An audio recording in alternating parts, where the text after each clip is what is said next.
quotidien. Merci de nous rejoindre sur Radio J. L'année 2023 a commencé, ça y est, comme à chaque début d'année, c'est l'occasion sur Radio J de faire aussi le point sur l'année qui vient de s'écouler, 2022, qui reste quand même une année compliquée pour l'État d'Israël, l'une des années les plus meurtrières pour les citoyens israéliens. On va justement en parler, faire le point également sur les menaces actuelles qui pèsent sur Jérusalem, l'Iran entre autres. Et pour en parler, nous retrouvons notre invité. Il est écrivain, ancien officier du renseignement israélien, également chroniqueur sur Radio J, Raphaël Jérusalemi. Bonjour Raphaël. Bonjour. Merci beaucoup d'être avec nous ce matin sur Radio J. Alors, on va faire le point, le bilan sécuritaire de cette année 2022. Mais d'abord, je souhaitais quand même avoir votre point de vue sur l'actualité du jour, sur ce qui se passe actuellement sur la scène politique en Israël. On l'apprenait, Itamar Ben-Gvir, le nouveau ministre de la Sécurité nationale, s'est rendu, malgré une discussion avec Benyamin Netanyahou, malgré une discussion avec le Shin Bet, sur le mont du Temple ce matin à Jérusalem, ce qui suscite les inquiétudes. On pense à des représailles aujourd'hui. Qu'est-ce que vous en pensez et qu'est-ce que vous pensez du comportement d'Itamar Ben-Gvir ? Alors, d'un côté, Itamar Ben-Gvir est en droit, juridiquement et même politiquement, de visiter le mont du Temple en tant que citoyen israélien, en tant que, s'il respecte le statu quo existant, c'est-à-dire s'il monte sur le mont du Temple, mais ne prie pas et n'agite pas des drapeaux israéliens ou des banderoles, peut donc, d'après le statu quo existant, le faire. Bien sûr, il y a un danger que ça soit interprété comme une provocation par certains pays arabes. Ça pourrait mettre en danger les accords d'Abraham, ça pourrait mettre en danger les fruits que pourrait porter le voyage de Benjamin Netanyahou en Arabie Saoudite et aux Émirats. D'un autre côté, sur le plan judaïque même, il y a quand même deux valeurs. Il y a d'abord la halakha rabbinique actuelle en Israël qui prescrit qu'il est interdit à un juif de monter sur le mont du Temple, c'est-à-dire c'est pas seulement le Waqf, l'autorité religieuse musulmane du mont du Temple qui le précise, mais aussi la halakha juive, car c'est piétiner les ruines du temple sacré des juifs, et donc on ne doit pas marcher là. Ça, c'est la loi juive. Et puis, la seconde valeur juive, c'est le pikuach nefesh, c'est-à-dire que la vie est sacrée avant tout.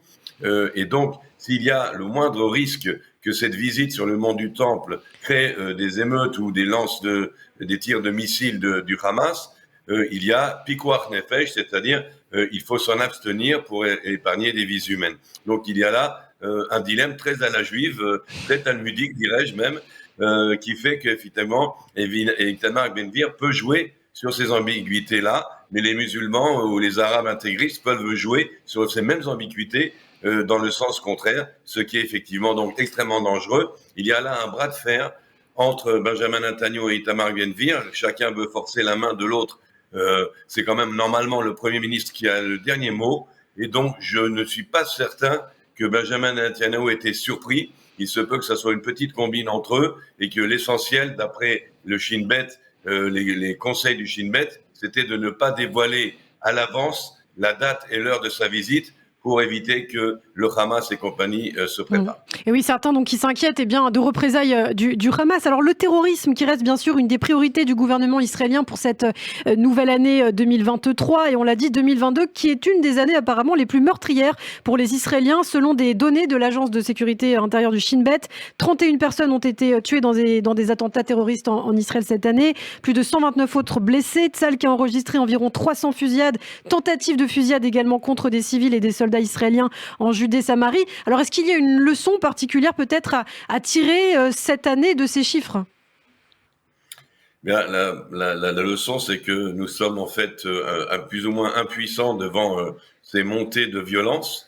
Ce qui est très grave pour Tzal, c'est que ça mobilise beaucoup de bataillons. On en a mobilisé 41 cette année-ci. On prévoit qu'il y aura 66 bataillons mobilisés en 2023, donc on est plutôt pessimiste dans les prévisions de Tzahal, bataillons qui devraient s'entraîner à de véritables guerres, à des conflits armés à nos frontières, et non pas à faire régner l'ordre dans les territoires. Donc ça, c'est un problème. Nous avons eu affaire cette année à une nouvelle sorte de terrorisme qui n'était ni le loup solitaire, ni le terroriste professionnel affilié à une faction bien définie. qui était un petit peu le principe de la fosse au lion, donc des noyaux spontanés, surtout à Jenin et dans la Casbah de Naplouse, qui avaient en plus, qui est assez nouveau, beaucoup d'armements. Donc il y a un trafic très important d'armes illégales qui circulent, qui viennent de Jordanie ou d'ailleurs vers les territoires, vers la Judée-Samarie, avec aussi l'utilisation, surtout la fosse au lion à l'époque, de TikTok, c'est-à-dire des réseaux sociaux. Donc tout cela était assez nouveau.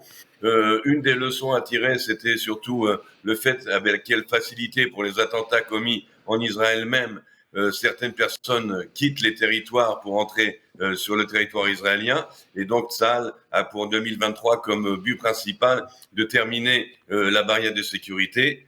Mais pour le reste, malheureusement, nous dépendons de ce qui va se passer dans les territoires. Alors, qu'est-ce que vous pensez de la proposition de certains nouveaux membres du gouvernement qui souhaitent, par exemple, la peine de mort pour les terroristes, pour certains terroristes en Israël? Est-ce que cela pourrait vraiment se faire? Et est-ce que, dans le cas où ça fonctionne, est-ce que ce sera vraiment dissuasif, selon vous, pour les Palestiniens?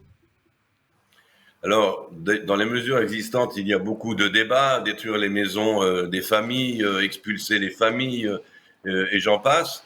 Est-ce que la peine de mort réussirait à être dissuasive? Eh bien, nous ne le savons pas. Je suis d'accord avec le fait qu'on devrait essayer, c'est-à-dire pour certains attentats très très graves avec mort de civils innocents israéliens, eh bien, il devrait avoir application de la peine de mort. Ou en tous les cas, comme dans la religion juive avec le Sanhédrin, il devrait y avoir peine de mort qui n'est pas nécessairement appliquée. C'était à l'époque, voilà, de la loi juive. Mais je pense qu'on devrait effectivement condamner à mort pour crime contre l'humanité, puisque nous sommes ici en guerre.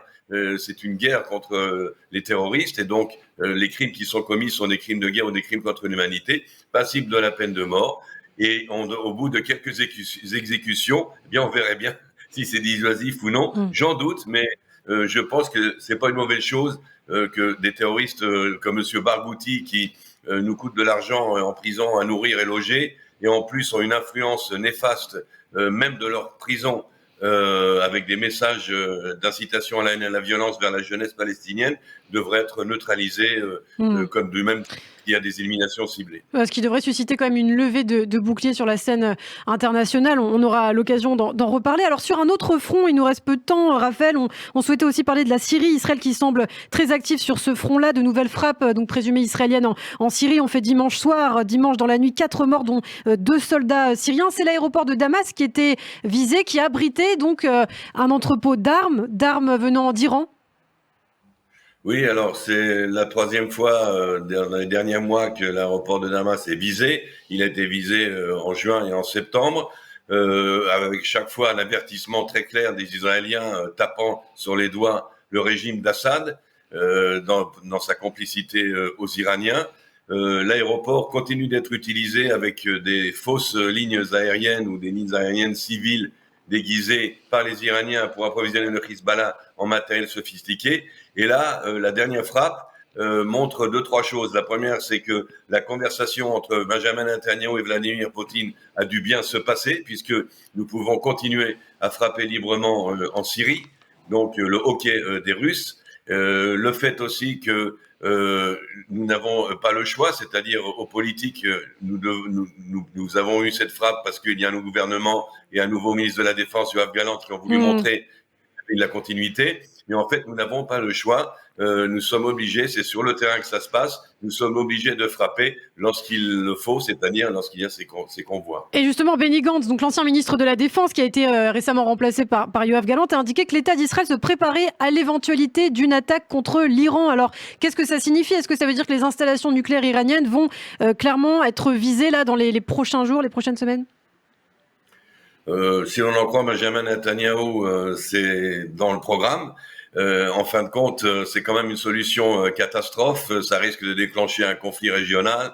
Ça risque de faire intervenir le Hezbollah avec ses 100 000 ou 150 000 missiles braqués sur Israël. Donc, c'est quand même un scénario qu'on va essayer d'éviter le plus possible. Mais le travail de Tsahal, c'est de se préparer au pire des scénarios, justement, et d'être prêt. Et nous sommes prêts. Des manœuvres récentes et tout l'entraînement, justement, de 2022 ont montré à quel point Tsahal se préparait et était prêt, le cas échéant, à attaquer l'Iran. Alors une dernière question, et on a peu de temps, il nous reste à peine une minute. Israël aussi confronté, Raphaël, l'année 2022 à une vraie guerre diplomatique, et ça commence assez mal aussi 2023, comme en témoigne cette nouvelle résolution adoptée à l'ONU qui exige de la Cour internationale de justice de se pencher sur la question de la présence juive israélienne en Judée-Samarie, texte qui a été adopté avec 87 voix pour. Danny Danon, ancien ambassadeur d'Israël aux Nations Unies, a parlé de terrorisme diplomatique. Alors qu'est-ce que vous en pensez rapidement ?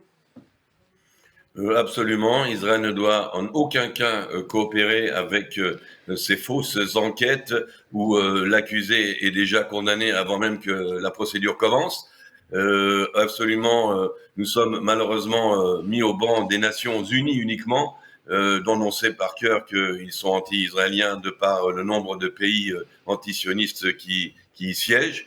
Je pense qu'il faut s'armer de courage et de patience devant ces insultes inacceptables et continuer à faire notre travail comme nous l'entendons, indépendamment de ce que ces gens-là, qui sont en fait des racistes et des antisémites, ont à dire. Eh bien, merci beaucoup, Raphaël, pour toutes ces précisions. On a fait le bilan, on a tenté de faire le bilan de manière brève de l'année 2022 pour Israël, et on continuera à suivre, bien sûr, tous ces développements dans la région. Je précise qu'on peut vous retrouver, Raphaël, tous les mardis matins à 7h20 en direct sur Radio J, heure française, bien sûr, pour ceux qui nous écoutent d'Israël. Merci beaucoup, Raphaël, et à très bientôt.